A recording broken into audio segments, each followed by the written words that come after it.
a bill passed the Senate, democratically controlled Senate, that set budget levels at the levels that Republicans prefer, not Democrats. I mean, essentially what's happened here is Democrats are saying they are prepared to pass a Republican budget for 2 months while negotiations continue. We just can't have a whole bunch of other extraneous stuff in it, and the obsession with the Affordable Care Act, with Obamacare, has to stop. That is not something that should be a price for keeping the government open. I want to switch to foreign policy.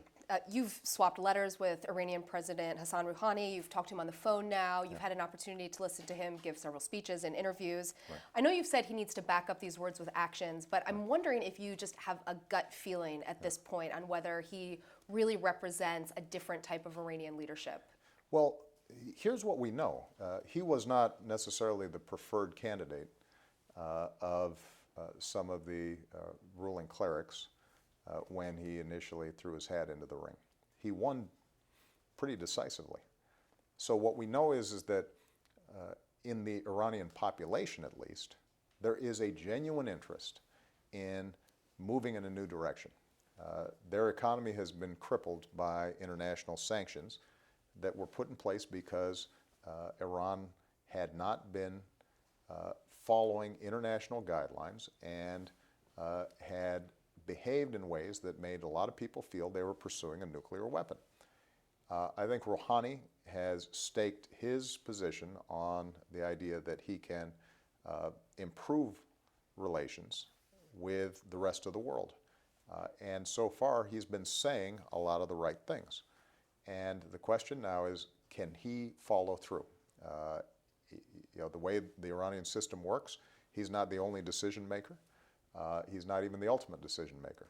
But if, in fact, he is able to present a credible plan that says Iran is pursuing peaceful nuclear energy, but we're not pursuing nuclear weapons, and we are willing to be part of a internationally verified structure so that all other countries in the world know they are not pursuing nuclear weapons, then in fact they can improve relations, improve their economy, and we should test that.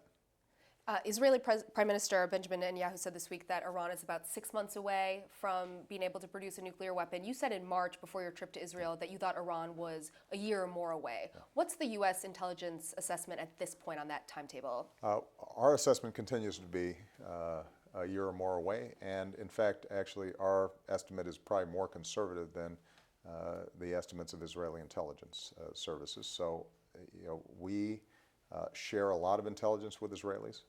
I think Prime Minister Netanyahu, understandably, is very skeptical about Iran, given the threats that they've made repeatedly against Israel, given the aid that they've given to organizations like Hezbollah and Hamas that have fired rockets into Israel.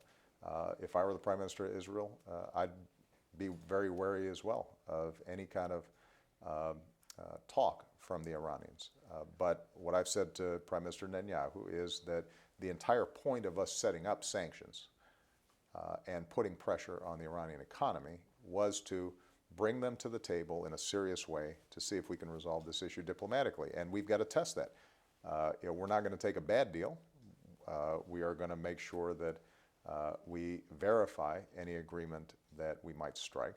But it is very much in not only the United States' interest, but also Israel's interest to see if we can resolve this without some sort of military conflict. And so we now have the time to have those serious conversations, and we'll be able to measure how serious the Iranians are. You have a decision coming up on troop levels in Afghanistan. Have you made a decision yet on how many U.S. troops you'd like to see in Afghanistan after 2014? And are you comfortable with a scenario that would leave no American troops there after the end of next year? Well, first of all, I'm glad you brought this up because given what's been happening in Syria and Egypt and Iran, I think sometimes we haven't seen enough reminders in the news that we still have tens of thousands of American troops on mission in Afghanistan, making enormous sacrifices, and there's still folks who are getting killed and getting hurt and doing incredibly courageous work. we are going to end combat operations in Afghanistan at the end of 2014. What I've said is that if, in fact, the Afghan government is interested and willing to work with us in a cooperative way that protects our troops and other coalition partners, we would consider a train and advise mission that would extend beyond 2014, greatly reduced from what we're doing now. We have not yet signed what's called a bilateral security agreement that would make sure that if in fact American troops were on Afghan soil, that they were fully protected. And we still have some time to discuss this. We're in discussions with the Afghan government and President Karzai. But no matter what, by the end of next year, we'll be finished with combat operations. Are you comfortable, though, with this, what's become known as the zero option at the end of 2014? Well, I think that it is in both the interest of the Afghans and the United States that we are in a position to continue to help their military consolidate security in their country. We have helped them ramp up so that they now have a fighting force that is increasingly effective, increasingly well equipped. My preference would be that they can manage security on their own and that we don't see a return of Al-Qaeda or any other terrorist organization operating on Afghan soil. And they're getting there. They're not quite there yet. So if in fact we can get an agreement that makes sure that U.S. troops are protected, make sure that we can operate in a way that is good for our national security, then I'll certainly consider that.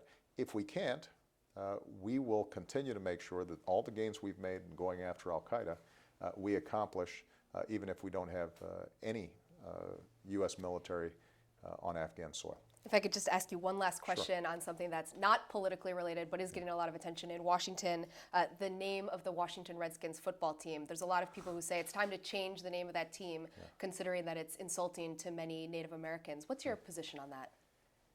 You know, Julie, obviously people get pretty attached to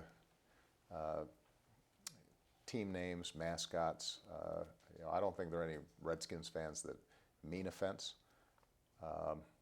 I've got to say, if I were the owner of the team and I knew that there was a name of my team, even if it had a storied history that was offending a sizable group of people, I'd think about changing it. But I don't want to detract from the wonderful Redskins fans that are here. They love their team, and rightly so, even though they've been having a pretty tough time this year. But I think all these mascots and team names related to Native Americans feel pretty strongly about it. And I don't know whether our attachment to a particular name should override the real legitimate concerns that people have about these things. But I don't have a stake in this in the sense that I'm not a part owner of any football team. Maybe after I leave maybe after the presidency. Maybe after I leave the presidency, I think it'd be a lot of fun. Although I'd probably look at a basketball team before I look at a football team. I know more about basketball than I do Get about the Bulls football. ready. Absolutely. I think they're going to be good this year. Thank you very much for sitting down with Thank us you today. so much. I appreciate it. Great to talk to you, Joe. You too. Good. All right. All set?